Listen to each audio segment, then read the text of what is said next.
Queridos irmãos, a paz do Senhor Jesus, aqui é o pastor Elias Santana, aqui da Igreja Sede. Estamos juntos para compartilharmos com os irmãos mais um pouquinho da palavra do Senhor. Nós estamos estudando, irmãos, o livro de Ruth, mais especificamente o capítulo de número 3.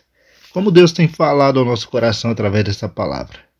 Esse livro de Ruth, ele nos mostra o amor leal de Deus para com o seu povo, o amor de Deus para com a humanidade.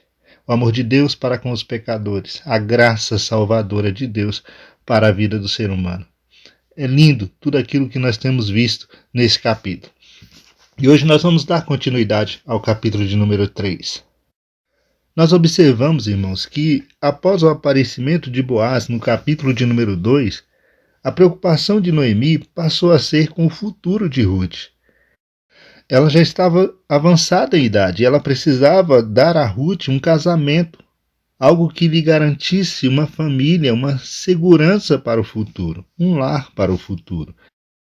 Então Noemi, na sua experiência, percebendo que havia também por parte de Boaz uma inclinação em relação a Ruth, ela começa a preparar Ruth para que ela pudesse se oferecer em casamento a Boaz. Então vimos todo aquele ritual de preparação ali do versículo de número 3. Lava-te, perfuma-te, põe uma roupa melhor. Quando ele se retirar para dormir, observa o lugar em que está deitado. Então entra, descobre os seus pés e deita-te, e ele te dirá o que deves fazer. Boaz vai entender aquilo que você está fazendo e ele vai te orientar. Ruth talvez não soubesse exatamente o que isso significaria. Era um costume judeu e não um costume moabita, mas ela estava disposta a obedecer toda a orientação que sua sogra estava lhe passando. E o versículo de número 6 ele nos diz que ela desceu ao terreno onde se limpavam as espigas e fez exatamente como a sua sogra a instruiu. A época da colheita, irmãos, era um tempo especialmente alegre para todos os israelitas, como Deus desejava que fosse.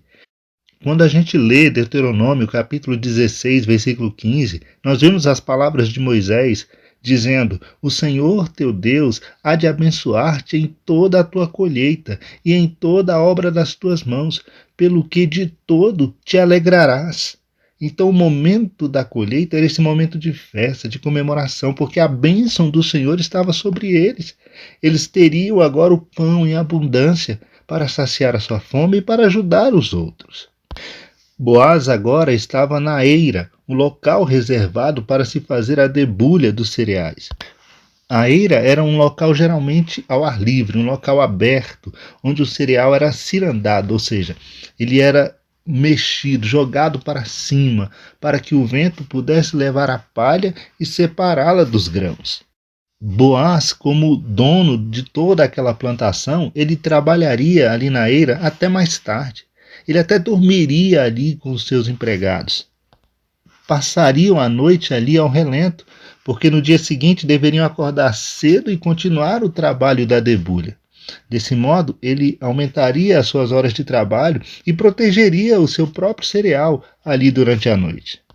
Está lembrado que na época dos juízes era comum o povo ser saqueado por povos estrangeiros no momento das suas colheitas, principalmente os midianitas? Então se fazia necessário que houvesse essa vigilância durante a noite para que os produtos que foram colhidos não fossem roubados ou saqueados pelos povos inimigos. O versículo de número 6 ele diz que Ruth desceu ao terreno onde se limpavam as espigas e fez exatamente como sua sogra lhe havia instruído. Boaz estava lá, comeu, bebeu com seus empregados, ficou um tanto alegre e depois foi deitar-se junto a um monte de cereal. A colheita era abundante. Depois de anos de fome, Boaz agora estava feliz, radiante com sua propriedade. E o versículo 7 diz que mais tarde, Ruth se aproxima de onde Boaz está deitado. E sem ser notada, ela descobriu os pés dele e deitou-se aos seus pés. Observe que no capítulo de número 2, lá nos versículos 9 e 10, Quando Boaz, de uma forma bastante acolhedora, ele recebe Ruth ali no seu campo, dando a ela a oportunidade de trabalhar de forma segura, Ruth se lança aos seus pés. É uma demonstração de gratidão a todo o favor a ela dispensado por aquele homem. Mas agora é diferente. Dessa vez, Ruth se coloca aos pés dele para propor que ele se case com ela. Estava lhe pedindo que obedecesse à lei do parente resgatador e que a tomasse como esposa. E o versículo de número 8 do capítulo 3, ele diz assim: no meio da noite, o homem acordou de repente e se assustou ao ver uma mulher deitada aos seus pés. Imagina o susto de Boaz. E ele olha e pergunta: quem és tu? Ela disse: sou Ruth, sua serva. Ela agora já não usa mais a designação a moabita. Ela havia se tornado serva de Boaz, já estava trabalhando na sua seara. E agora ela já não se coloca mais como a estrangeira, ela se coloca como a serva, uma de suas servas. Não foi exatamente o que aconteceu conosco? Quando fomos a Cristo, nos rendemos aos seus pés e o aceitamos como Senhor de nossas vidas, nos tornamos seus servos. Observe que após haver se identificado, no versículo de número 9, Ruth rogou a Boaz: estende o teu manto sobre a tua serva, porquanto és nosso parente chegado e tens o dever de nos resgatar. Quando lemos Levítico, capítulo 25, nós encontramos ali a descrição acerca do parente resgatador, ou do Goel. O teólogo John MacArthur, ao explicar essa passagem, ele diz que esse termo técnico, Goel, ele significa bem mais do que um parente próximo. O Goel era um parente que vinha para resgatar. A palavra Goel inclui a ideia de redenção, livramento. Na verdade, para expressar a ideia de forma mais perfeita, os especialistas do Antigo Testamento às vezes falam do Goel como um parente redentor. Ele é aquele que resgataria as propriedades do parente que, por ocasião de sua necessidade, havia vendido a sua propriedade, se desfeito dela. Ele resgataria o seu parente próximo que estava vivendo em escravidão ou que se vendeu como escravo para pagar as suas dívidas. De modo que havia um aspecto redentor importante quanto à função dessa pessoa. Todo parente remidor era, na verdade, um símbolo vivo da posição e da obra de Cristo com relação ao seu povo. De fato, irmãos, Cristo é o nosso parente remidor verdadeiro, que se torna o nosso irmão humano, assumindo a forma humana e compra-nos de volta da escravidão do pecado, redimindo-nos da morte. E, finalmente, ele nos devolve, nos restitui tudo aquilo que o pecado nos tomou. Tudo o que perdemos por causa dos nossos erros e pecados, ele nos traz de volta para o reino do Filho do seu amor, como diz o apóstolo Paulo. Ruth então diz a Boaz: estende o teu manto sobre a tua serva. O gesto, irmãos, de estender a capa sobre uma pessoa significava reivindicar essa pessoa para si. Ezequiel, no capítulo 16, ele narra o relacionamento de Deus com a nação de Israel e o momento em que Deus escolhe Israel para si. E no versículo 8 ele diz assim: mais tarde, quando passei de novo perto de ti, vi que tinhas alcançado uma idade suficiente para amar. Então, gentilmente, estendi a minha capa sobre ti e cobri a tua nudez. Em seguida, fiz um juramento e celebrei uma aliança contigo. Declara o Senhor, e tu passastes a ser minha amada. Observe que esse ato de estender a capa significava exatamente isso: aceitá-la como sua esposa, para estar com ele e estar debaixo de sua proteção. O comentário desse versículo na Bíblia King James diz o seguinte: O estender a capa funciona como uma metáfora do amor que oferece abrigo e segurança. Um pedido típico de casamento. Constitui um costume a ser praticado em algumas partes do Oriente Médio até os dias de hoje. A palavra traduzida por capa também significa asa. É a mesma palavra utilizada por Boaz lá no capítulo 2, versículo 12, quando ele diz assim: que o Senhor te retribua tudo o que fizestes, e sejas ricamente recompensada por Deus, o Deus de Israel, sob cujas asas de proteção viestes buscar refúgio. Boaz é exortada agora a cuidar de Ruth com o mesmo carinho que o Senhor acolhe os seus sob suas asas protetoras.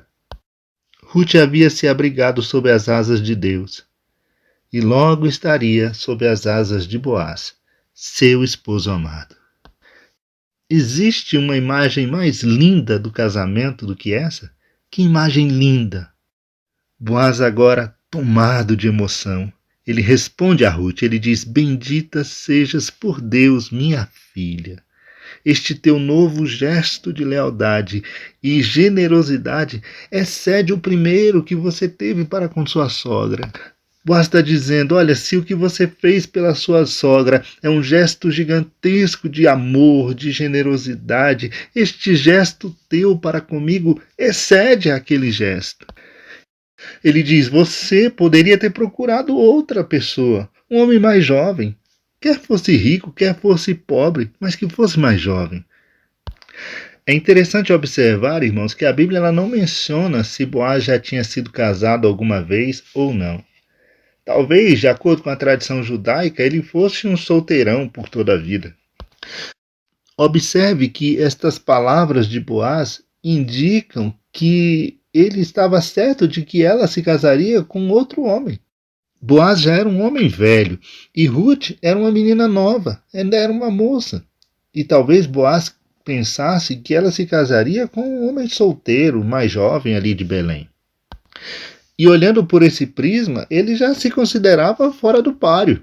Ele já achava que ele talvez não fosse a pretensão de Ruth. E qual não foi a sua surpresa ao ver aquela jovem deitada aos seus pés? Boaz então tranquiliza o coração de Ruth. No versículo 11 ele diz: portanto, minha filha, não tenhas medo. Far-te-ei tudo quanto me pedires, pois todos os habitantes dessa cidade sabem que és mulher virtuosa. Ruth tinha um testemunho diante daquela comunidade.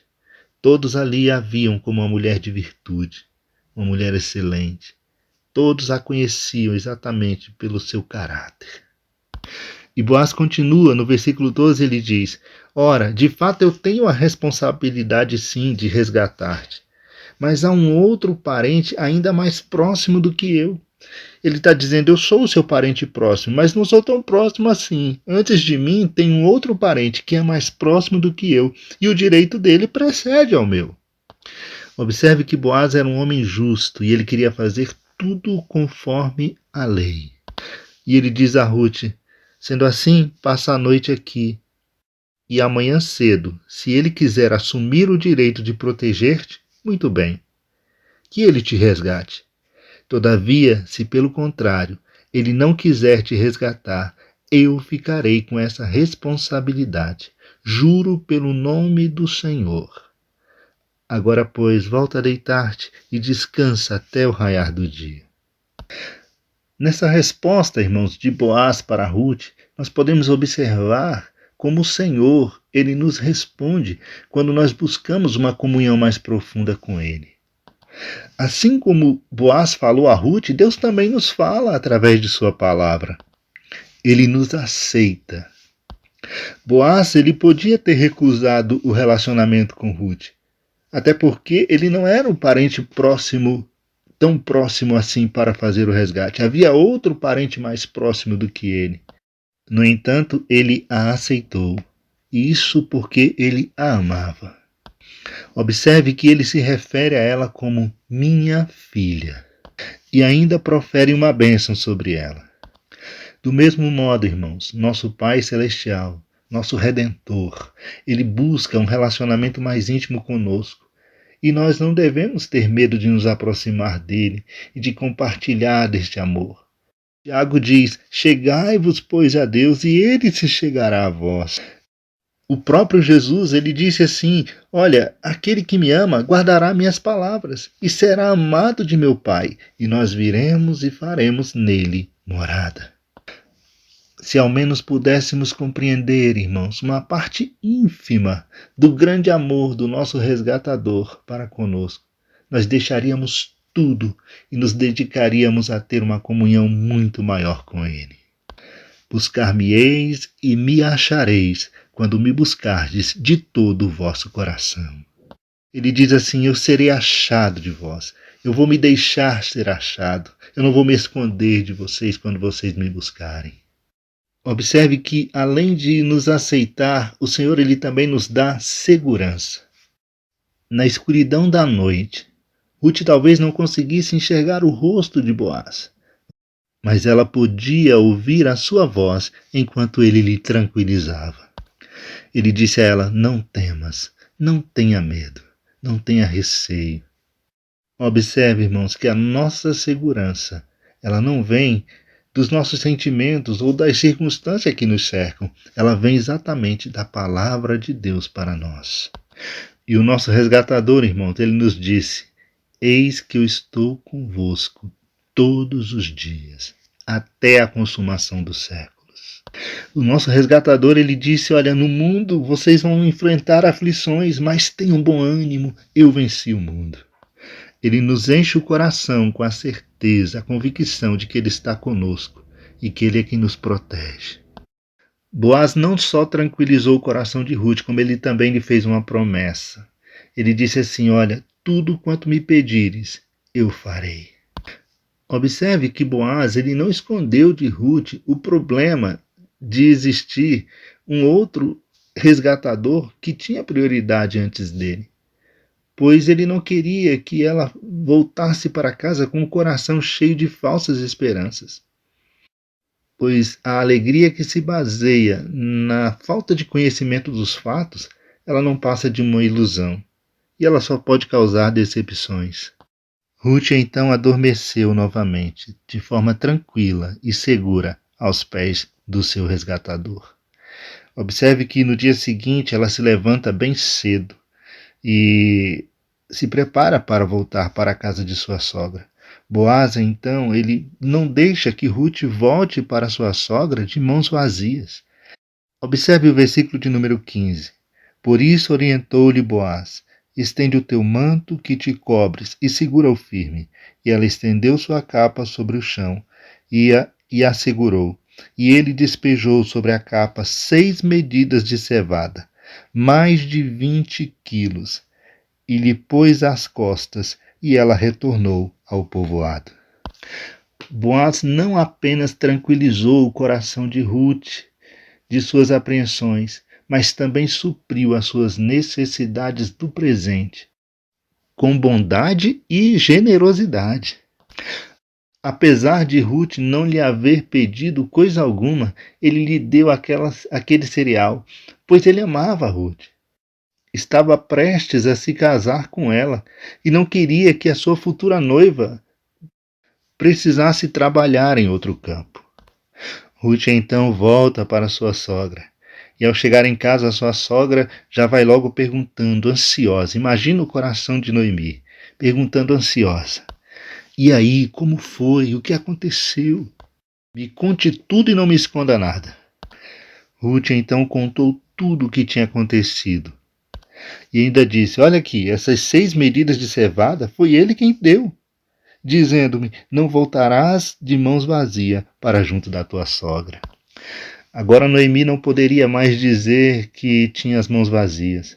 Agora estava cheia por causa da graça do parente resgatador. A fé e a obediência de Ruth havia realizado uma transformação completa na vida daquelas 2 mulheres. Agora elas viviam pela graça.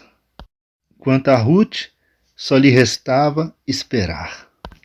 Noemi lhe disse: Fica tranquila, minha filha, até saberes como termina tudo isso. Com certeza este homem não descansará enquanto não solucionar ainda hoje esta questão. Uma vez que Ruth e Noemi acreditavam que Boaz faria o que havia prometido, esperaram pacientemente até receber as boas novas de que Ruth iria se casar com ele. No nosso relacionamento com o Senhor, irmãos, não é diferente.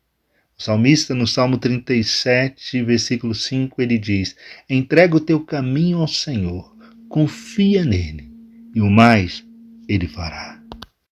Quando o povo de Israel, ao sair do Egito, se viu cercado pelo exército de Faraó, com o mar à sua frente, fora tomado por uma inquietação. As palavras de Moisés para aquele povo foi: aquietai-vos e vede o livramento que o Senhor vos dará.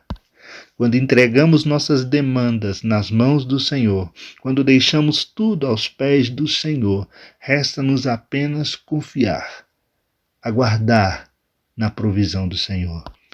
A palavra de Deus para o salmista no capítulo 46, versículo 10 foi: aquietai-vos e sabei que eu sou Deus. Boaz estava ocupado, trabalhando para cumprir o que havia prometido a Ruth, e Noemi estava certa de que ele não descansaria até que a questão estivesse resolvida.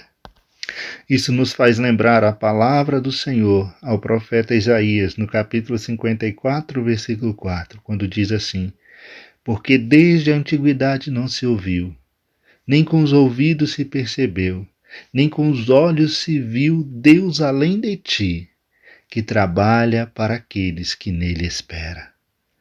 Confia no Senhor, meu irmão. Há um Deus que trabalha por você. Há um Deus que está cuidando das tuas demandas. Se você entregou sua vida nas mãos do Senhor, se você está aos pés do Senhor Jesus, confia nele. Ele está cuidando de cada detalhe da sua vida. Queridos irmãos, que livro maravilhoso! Como nós aprendemos com este livro de Ruth. Que o Senhor nos ajude a permanecermos aos pés do nosso grande resgatador, nosso Senhor Jesus Cristo, entregando tudo a Ele, sabendo que o cuidado amoroso dele para conosco é algo grandioso. Amém? Que o Senhor te abençoe, que o Senhor continue fortalecendo o teu coração. Agradeço a Deus por essa oportunidade de compartilhar com os irmãos a palavra do Senhor. Agradeço a nossa pastora presidente pela confiança, nosso pastor Gidão Júnior, que está à frente desse projeto. Que o Senhor continue abençoando cada um dos irmãos. Amém.